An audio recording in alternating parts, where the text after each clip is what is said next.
Maayos ang itinatakbo ng paghahanda ni 2 Division World Champion Donnie Ahas Nietes para sa kanyang misyon na magkaroon ng flyweight belt sa kauna-unahang pagkakataon. Kamakailan lamang nang kinumpirma ni Nietes ang kanyang pag-akyat ng timbang na mula sa junior flyweight ay susuntok naman ito sa flyweight division.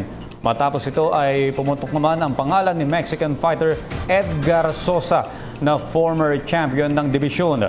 Silipin natin ang paghahanda ni Nietes mula kay Arian Malyare. Determinado si 2 Division World Champion Donnie Ahas Nietes na madagdagan ang kanyang world title sa kanyang flyweight debut katapat si former champion Edgar Sosa ng Mexico sa Setyembre 24. Nitong weekend bago ang kanyang flight patungong Los Angeles, California ay binisita ng PTV Sports ang mabigat na training exercises ni Nietes sa ilalim ng programa ng kanyang trainer na si Edmond Villamor.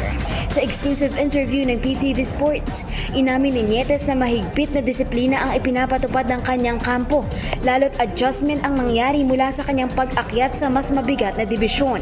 Ang 34-year-old boxer ay susuntok na sa 112 pounds flyweight division mula sa light flyweight class. Mataas-taas din yung paghahanda namin. Nag-start ako mga last June, nag-start na talaga ako ng training. Tapos pinagdagdagan namin yung training namin ni coach, yung speed at saka yung power talaga namin kasi aakyat ako ng timbang. So dinagdagan namin ni coach yung conditioning training namin.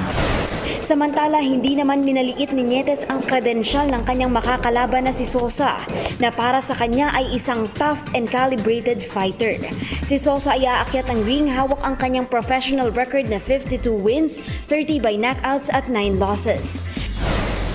Si Edgar Sosa hindi din basta-basta na boxer kasi he is a former world champion, so hindi tayo magbigay ng kumpiyansa sa kanya kasi magaling din ang boxer. So talagang train hard na talaga, grabe talaga yung paghahanda namin para sa paglaban ni Edgar Sosa.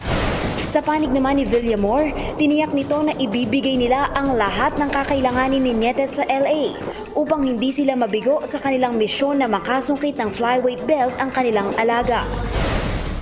Maganda yung pinakita niya sa akin na yung speed at saka yung power na nadagdagan at saka yung ka-sparring namin na malaki, hindi na siya yung parang hindi yun ano sa kanya. So sa tingin ko handang-handa na rin si Donnie sa 112. Noong Sabado ay lumipad na patungong Los Angeles, California ang kampo ni Nietes upang kumpletuhin ang kanyang training at sparring sa Wildcard Boxing Club. Arian Malyare, PTV Sports. Ako po si Cathy San Gabriel. Subscribe na sa PTV YouTube channel. I-click lang po ang subscribe button.